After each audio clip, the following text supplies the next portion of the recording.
Everybody needs money. That's why they call it money.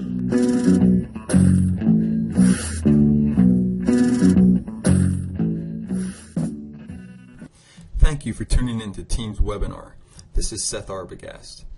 Due to an audience with an assorted understanding of financial markets, Team recognizes that our Team Think investment blog can be challenging to fully comprehend. So we have decided to articulate our current investment outlook in a more simplistic language and in the form of this video. Our hope is that you have a better understanding of how your assets are allocated and you feel more comfortable with our positioning after you listen to this. As always, if you have any questions, you should not hesitate to contact us. During recent meetings, it has come to our attention that many clients do not fully grasp the concept of selling short. I would like to take a moment and explain this concept because it is a large part of our current investment strategy. Let's say you do not like company ABC, so you short the stock. What this means is you borrow the stock from somebody and you sell it at its current trading price. So if ABC is trading at $50 per share, first you sell it for $50. Let's say that stock goes to $20. You can buy it back for $20, give it to its owner. Typically before you sell something, you need to buy it, but here you're able to sell it and buy it back at a lower price. If this scenario were to play out, you would make $30, 50 minus 20. If the opposite happens and the stock goes to 80, then you would lose $30. You do not need to be concerned with the details, but you should know that when you see the word short on your investment statement, that means Team believes the value of the underlying investment will go down and you will make money on the downward move. At this time, Team holds 3 short positions in the standard client portfolio. These shorts are in the form of exchange-traded funds. So we aren't looking at individual companies, but rather larger sectors of the financial market. Your next question may be, why? Well, broad financial markets are trading at near all-time highs. When we look at the wide array of data pertaining to the economy, we simply do not see the evidence that would suggest that markets should be at these levels.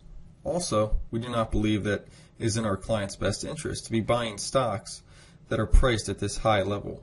In fact, the last 2 times we saw these prices were 1999 and 2007. Both times resulted in a major correction, as you can see from this graph.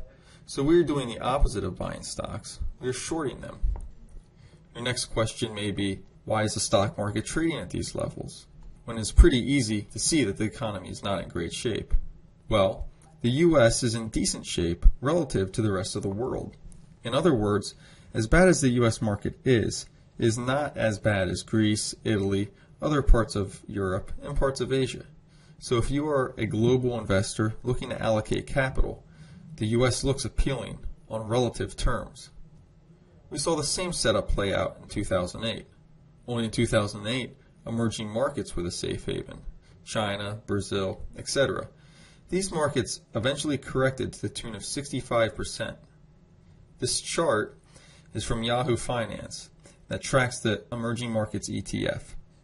Now, we're not saying that the U.S. market is going to correct 65% as seen here, but we do hold a strong conviction that the market will retrace at some point. We just can't be positive as to when. See, if you go back and look at the movements in the market, it is very clear to see our markets move down faster than they move up. In fact, you can wipe out an entire year's worth of gains in a month or 2. Another significant holding that we have for our clients is metals and companies that mine metals. These investments tend to be correlated to currencies. So, as central banks print money and increase the money supply, the value of the currency depletes. This is no different than anything else. If you increase the quantity of something, value tends to go down.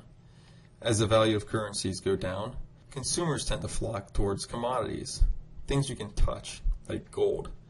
This chart shows the U.S. monetary base, the central bank's reserves, and its correlation to the price of gold. So the correlation here is pretty easy to see. Gold, the line in yellow, is going up as the U.S. monetary base and the central bank reserves increase.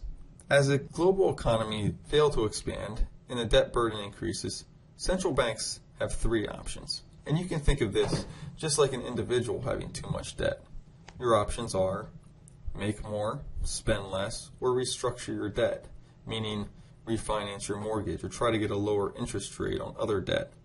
Well, if government spends less, which is often referred to as austerity, meaning severe simplicity, someone else earns less. This causes the contraction to feed on itself, is deflationary, and is negative for growth. Obviously, central banks do not want to do this. They are trying to get the exact opposite result. Restructuring a debt means creditors get paid less, or they get paid over a longer period of time, or at a lower interest rate. But debt restructuring is also deflationary and negative for growth. One man's debt is another man's asset, and when debts are written down to relieve the debtor of the burden, is a negative effect on wealth. This causes credit to decline. This leaves us with money printing. Printing money typically happens when interest rates are close to zero because you can't lower interest rates anymore. Central banks create money essentially by buying assets that put money in the system for quantitative easing. Unlike the first two options, this is seen as inflationary. It also increases the price of gold. So to quickly summarize, Team believes we are in a global recession. The United States is currently being viewed as a safe haven, just as emerging markets were in 2008. Central banks will respond to the dire economic circumstances with money printing, which will be good for gold. Our client accounts are positioned to make money when the price of gold goes up and when the stock market goes down. We hope that you found this useful. If you have any additional questions, please feel free to contact us. Thank you.